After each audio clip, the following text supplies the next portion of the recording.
आणखी एक मोठी बातमी आहे। अमित शहांचं मताधिक्य दुपटीनं वाढल्याचं पाहायला मिळालं आहे। गांधीनगरमधून ते लोकसभेच्या निवडणुकीच्या रिंगणामध्ये उतरलेले होते आणि त्या ठिकाणी त्यांचं मताधिक्य दुपटीनं वाढलेलं आहे। तर दुसरीकडे पंतप्रधान मोदींचं मात्र मताधिक्य 1 लाखांनी घटलेलं आहे। आतापर्यंतच्या सगळ्यात कमी मताधिक्यानं मोदी वाराणसीमधून निवडून आले।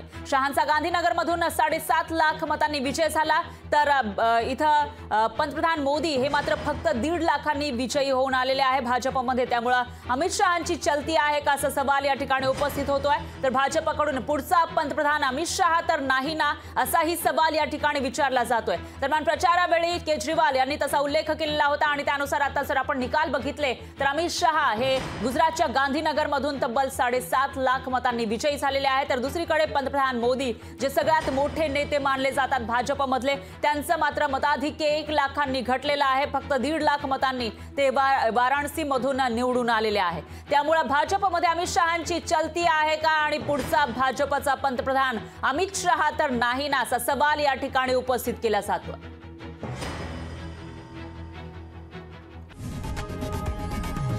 लोकशाही मराठी ऐका, पहा, जागरूक रहा।